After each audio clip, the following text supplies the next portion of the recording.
जय हिंद दोस्तों, my name is Akshay Daror और welcome to my YouTube channel Arth Rupee. आज हम बात करने वाले हैं बैलेंस शीट के बारे में। बैलेंस शीट क्या होता है? बैलेंस शीट जनरली कंपनी का जो भी परचेज वैल्यू यानी कि कंपनी का assets, liability and share holders equity के बारे में डिटेल में बताता है। उसके बारे में जानने के लिए इस वीडियो को अंत तक जरूर देखें।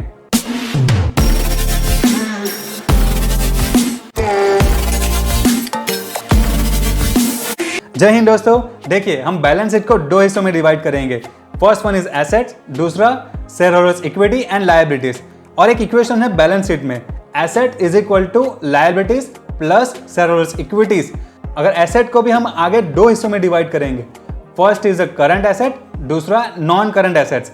देखिए करंट एसेट कौन कौन से होते हैं जिसको हम एक साल के अंदर बेच के उसको कैश में कन्वर्ट कर सकते हैं, ऐसे एसेट को हम करंट एसेट बोलते हैं। और जिस एसेट को हम एक साल में कन्वर्ट नहीं कर सकते हैं, यानी कि लैंड देख लो या फिर किसी भी प्रॉपर्टी देख लो, उसको हम एक साल के अंदर कैश में कन्वर्ट नहीं कर सकते, ऐसे एसेट को नॉन करंट एसेट बोलते हैं। देखिए सेम वे लायबिलिटी को भी हम दो हिस्सों में डिवाइड कर सकते हैं। First one is current liabilities and दूसरा is long term liabilities. Current liability मतलब जिसको हम एक साल के अंदर पे कर सकते हैं।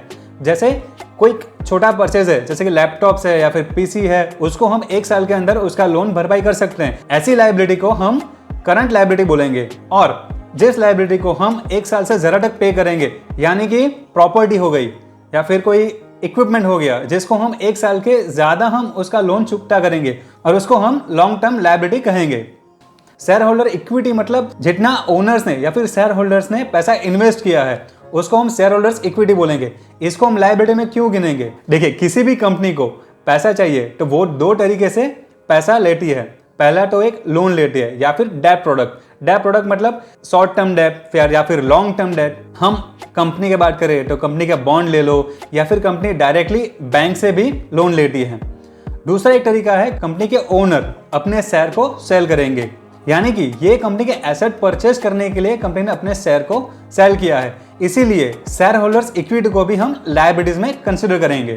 देखिए कुछ एसेट ऐसी है जिसको हम फिजिकली टच नहीं कर सकते, जैसे कि कॉपीराइट हो गया, पेटेंट हो गया या फिर गुडविल हो गया। ये सारी एसेट्स को हम नॉन टचेबल एसेट बोलेंगे। एक सिंपल लैंग्वेज में बात करें तो एसेट परचेज करने के लिए जो मनी आता है वो मनी दो तरीके से आता है। पहली चीज तो है लायबिलिटी और दूसरा तरीका है share holders equity. That's why the equation is assets is equal to share holders equity plus liability. So हम इस वीडियो में कौन कौन से पॉइंट को कवर किया। First one is that assets, asset के क्लासेस कौन कौन से हैं, लायबिलिटीज, लायबिलिटीज में कौन कौन से लायबिलिटीज है, कंपनी के अंदर कौन कौन से लायबिलिटीज होती है। अपार्ट फ्रॉम इट हमने शेयर होल्डर्स इक्विटी को क्यों लायबिलिटीज में कंसीडर किया, उसके बारे में भी आपको डिटेल में समझाया है। अभी आप किसी भी कंपनी के बैलेंस शीट को पढ़ोगे तो आप तीन हिस्सों में डिवाइड करेंगे। The first one is assets, second one is liability and third one is share holders equity. और asset is equal to share holders equity plus liabilities होना चाहिए। देखिए अगर कंपनी के लायबिलिटीज ज्यादा है उसका मतलब कंपनी ने काफी ज्यादा लोन उठाया है, जिसको हम एक रेशियो है डेब्ट टू इक्विटी रेशियो, उसमें हम कंसीडर करेंगे। यानी कि जिस भी कंपनी का डेब्ट टू इक्विटी रेशियो ज्यादा है वो कंपनी हम रिस्क कैटेगरी में डाल सकते हैं, और जिस भी कंपनी का डेब्ट टू इक्विटी रेशियो कम है उस कंपनी को हम काफ़ी स्ट्रॉन्ग फाइनेंशियल कंपनी भी बोल सकते हैं। बैलेंस शीट का लिमिटेशन क्या है कि हम उसको पास्ट डेटा से साथ कंपेयर नहीं कर सकते। जो भी कैश आता है कंपनी में, कैश फ्लो का डिटेल कभी भी बैलेंस शीट में नहीं दिया जाता है, इसीलिए हमको फाइनेंशियल एनालिसिस करने के लिए balance sheet, profit and loss statement और कैश फ्लो एनालिसिस की डिटेल में जानकारी होनी चाहिए। अगर आपने प्रॉफिट और लॉस स्टेटमेंट का वीडियो नहीं देखा तो मैं लिंक डिस्क्रिप्शन में दे दूंगा, तो आप उस वीडियो को भी देख लीजिए। और कैश फ्लो एनालिसिस का वीडियो हम नेक्स्ट वीक या फिर अगले हमारी सीरीज में आएगा। सो ऐसे वीडियो देखने के लिए आप मुझे सब्सक्राइब कर सकते हो। मेरी एक वेबसाइट है earthruby.com और मैं एडवाइजरी सर्विसेज भी प्रोवाइड करता हूं। उस एडवाइजरी सर्विसेज को ज्यादा जानने के लिए आप मेरी वेबसाइट earthruby.com को विजिट करिए, और आप मुझे इंस्टाग्राम पर earthruby सर्च करके भी मुझे फॉलो कर सकते हो। इस वीडियो को अंत तक देखने के लिए बहुत बहुत शुक्रिया। जय हिंद।